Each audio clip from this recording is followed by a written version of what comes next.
नमस्कार, मैं हूं पवन त्यागी। मोदी सरकार ने बाल विवाह अधिनियम एक्ट 2006 में संशोधन का प्रस्ताव रखा है और आपको बताएं कि इसके बाद ये माना जा रहा है कि जो स्पेशल मैरिज एक्ट है और जो मुस्लिम युवकों को शादी करने के लिए उन्होंने कहा है कि हमारा जो है मुस्लिम पर्सनल लॉ के तहत लड़कियों को शादी की उम्र ये जो सरकार के द्वारा 18 साल थी, इसमें भी छूट है। अब ये माना जा रहा है कि ये सब जो है विवाद खत्म हो जाएंगे और केंद्र सरकार के द्वारा जो ये बाल विवाह अधिनियम 2006 में संशोधन का प्रस्ताव रखा गया है, इसके लागू होने के बाद सभी धर्मों के लोगों को ये मानना पड़ेगा कि लड़की की विवाह की उम्र अब 21 साल होगी। इसका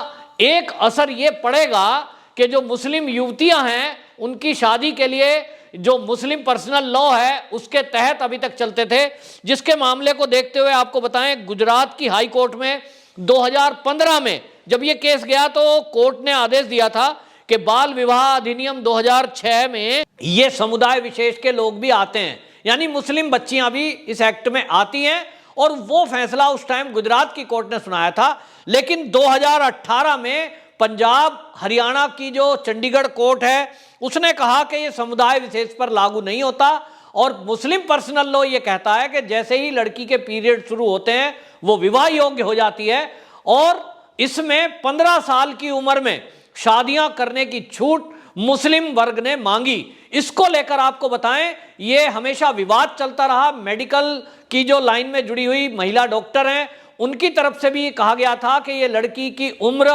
18 से कम नहीं होनी चाहिए, 15 साल में उसका शरीर बच्चा पैदा करने की स्थिति में नहीं होता और जिसके कारण से विवाह के बाद हमारे देश में बच्चे के पैदा होने के समय जो महिलाओं की मृत्यु दर है वो काफी ज्यादा है और इसको कम करने की आवश्यकता है, जिसके बारे में आपको बताएं कि हमारे यहाँ जया जेटली की अध्यक्षता में एक टास्क फोर्स मोदी सरकार ने बनाई थी जिसने नीति आयोग को अपनी रिपोर्ट सौंपी और जिसमें 16 विश्वविद्यालय और 15 एनजीओ को बाकायदा इसमें शामिल किया गया था एक सर्वे करने के लिए और सभी धर्मों की लड़कियों से यह सर्वे कराया गया था, डॉक्टरों से यह सर्वे कराया गया था कि विवाह की उम्र क्या हो। इस सब के बाद यह माना गया कि जो मातृ मृत्यु दर है जिसका जिक्र मोदी जी ने भी लाल किले की प्राचीर से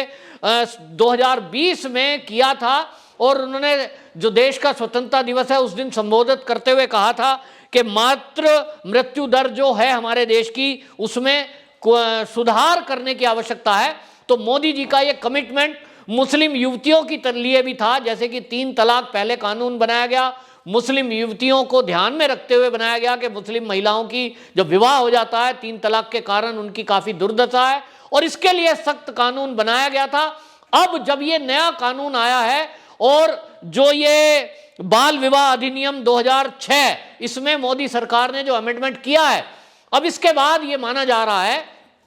कि इसमें सभी धर्मों की महिलाओं के ऊपर ये लागू होगा और सबकी उम्र अब 21 साल है। इसको लेकर मुस्लिम वर्ग में प्रतिक्रिया भी आनी शुरू हो गई है, विरोध शुरू हो गया है। समाजवादी पार्टी के जो सांसद हैं अबू आजमी, उन्होंने विवादित बयान दिया और उन्होंने तो कहा कि जिनकी शादी नहीं हुई वो इस तरह का कानून बना रहे हैं। इसी में मुस्लिम जमाती उलमाए हिंद के सचिव गुलजार आजमी, उन्होंने तो साफ साफ कह दिया कि ये जो एक्ट मोदी सरकार ने बनाया है हम नहीं मानेंगे और हमारा तो शरीयत के अनुसार ही कानून चलेगा,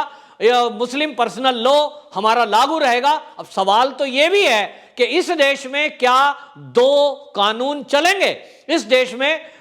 जो शरीयत का कानून मानने वाले और मांगने वाले लोग हैं, तो इसका मतलब यह है कि जब भी कभी इस तरह की बहस होती है तो वो पीछे हट जाते हैं। चोरी के केस में वो कहेंगे शरीयत लागू ना हो, इसमें जो है भारतीय कानून जो है उसके तहत सजा हो अगर कोई मुस्लिम पकड़ा जाए, लेकिन विवाह करना है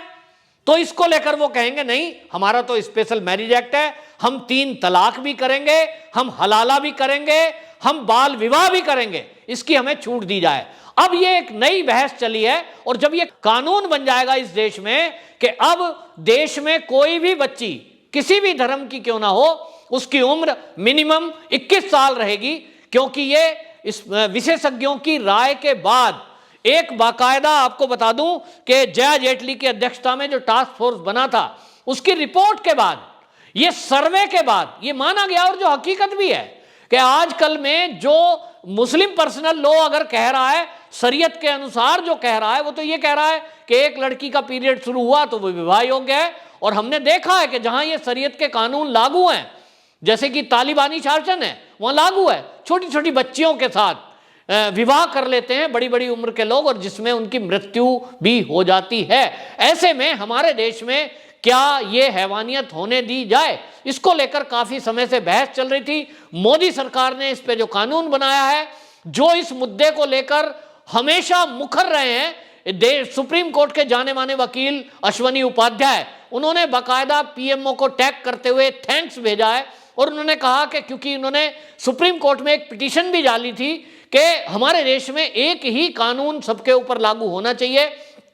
और स्पेशल मैरिज एक्ट को भी खत्म करने की बात कही गई थी। उसमें ये बाल विवाह में बाकायदा दायरे में लाने की बात कही गई थी कि कम से कम बाल विवाह को रोकने के लिए सभी धर्म एक होने चाहिए इस मामले में, और सभी धर्मों की बच्चियों के ऊपर ये लागू होना चाहिए। हमने ये देखा था इस मामले में राजस्थान सरकार ने भी पिछले दिनों एक स्पेशल कानून पास किया, अशोक गहलोत सरकार ने, और उन्होंने कहा कि यदि किसी बच्ची की उम्र 15 साल है, वो बेशक जो है माना जाता है कि वो नाबालिग है विवाह के लिए, क्योंकि हिंदुओं के ऊपर जो लागू होती है वो 18 साल उम्र लागू होती है, लेकिन उन्होंने एक स्पेशल एक्ट बना दिया। और उन्होंने कहा कि यदि किसी कलेक्टर के पास, डीएम के पास कोई रजिस्ट्रेशन करा दे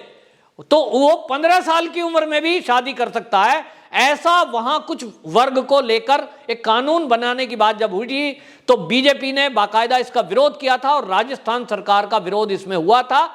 अभी तक वो कानून में बदलाव नहीं है, लेकिन उसको लेकर भी अशोक गहलोत सरकार बैकफुट पर आई थी कि आखिरकार तुष्टीकरण के कारण, किसी एक वर्ग को खुश करने के कारण आप किसी बच्ची की जीवन से कैसे खिलवाड़ कर सकते हो। तो अब जिस तरह से मुस्लिम वर्ग इस मोदी सरकार के नए एक्ट का विरोध कर रहा है, इससे एक और पता लगता है कि अभी हाल ही में उत्तर प्रदेश का एक AIMIM पार्टी के एक कार्यकर्ता का वीडियो वायरल हुआ, जो गांव में लोगों को समझा रहा है कि किस तरह से हमें ओवैसी जी को प्रधानमंत्री बनाना है, और वहां बैठे हुए लोगों में से किसी को कह रहा था कि किस तरह से हम में से कोई योगी की जगह CM बनेगा। उसके लिए एक ही तरीका है कि जल्दी जल्दी शादी करो, ज्यादा शादी करो, ज्यादा बच्चे पैदा करो। और इसी तरह वो लोगों को ज्ञान दे रहा था कि कैसे बच्चे पैदा ज्यादा कर कर हम मुस्लिमों की संख्या बढ़ा सकते हैं, फिर उसके बाद वोट के कारण हम इस देश पे अपना शासन कर सकते हैं। ये जो शरीयत की बात करने वाले लोग हैं, इनकी इस वीडियो जो वायरल हुई है, ये तो वीडियो वायरल हुई है, लेकिन सोच इनकी यही है कि इस देश में हम जनसंख्या नियंत्रण को विस्फोट करके, यहां अपना नियंत्रण करके हम किस तरह से सत्ता में काबिज हों। और इसमें हमने देखा है कि जो लोग इस कानून को मानने का मना कर रहे हैं, अभी लागू नहीं हुआ है लेकिन मना करना शुरू कर दिया है, विरोध करना शुरू कर दिया है, इस पर टीवी में डिबेट शुरू हो गई है। और जितने भी ये कट्टरपंथी सोच के लोग हैं, उनके जिनके घरों में खुद की बेटियां हैं, वो उसके जीवन के से खिलवाड़ करने से बाज नहीं आते। हलाला, 3 तलाक, इस तरह की बातें जो ये कुरीति हैं, इनको ये कहते हैं नहीं हमारे धर्म में तो ऐसा लिखा है। तो अगर आप अपने धर्म में शरीयत का कानून लागू करना चाहते हैं, और इस देश में रहते हुए जहां हमेशा ये बात रही कि एक विधान एक संविधान चलना चाहिए, बाबा साहब भीमराव अंबेडकर जी ने जो संविधान बनाया, उसमें सन 2000 एक्ट में जो ये मैरिज एक्ट बनाया गया था, बाल विवाह निषेध अधिनियम, वो इसीलिए बनाया था कि 15 साल की बच्चियों की हमारे देश में विवाह कर देते थे कोई, तो इसलिए जरूरत महसूस हुई। लेकिन आप देखिए बड़ी चालाकी से वहां मुस्लिमों को इससे अलग कर दिया गया, और उनको जो है अपना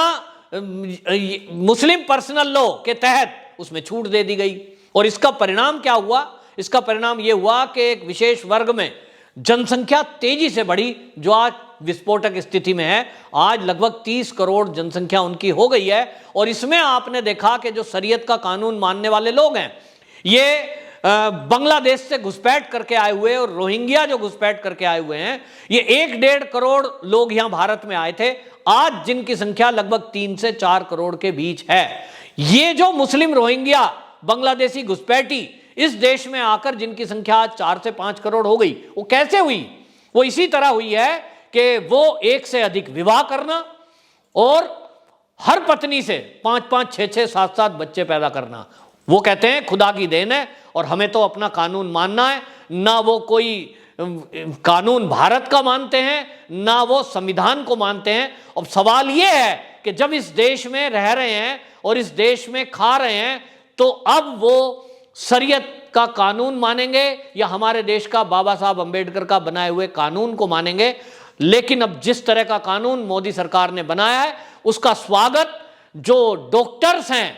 महिला डॉक्टर हैं, वो स्वागत कर रही हैं। हमारे देश के जो शिक्षाविद हैं वो उसका स्वागत कर रहे हैं। और वहीं आपको बताएं, कई मुस्लिम महिलाएं जो कि इस फील्ड में हैं, जो एनजीओ चलाती हैं और महिलाओं के स्वास्थ्य के लेकर, कुपोषण को लेकर वो काम कर रहे हैं, उन लोगों ने मोदी जी की इस कानून की सराहना की है। और उनका कहना है कि हम तो बहुत दिन से कह रहे थे कि महिलाओं में कुपोषण है और मुस्लिम महिलाओं में खास तौर पर वो कुपोषित हो रही हैं, क्योंकि उनके खाने पीने का ध्यान परिवारों में वैसे ही नहीं रखा जाता, क्योंकि कई कई बच्चे परिवार में होते हैं और ऐसे में वो बच्चा पैदा करने की क्षमता उसके शरीर में नहीं होती। ऐसे में कम उम्र में विवाह करना उसको मौत के मुंह में धकेलना जैसा है। तो इसको लेकर हमेशा विवाद रहा है। और आपको बताएं, भारत में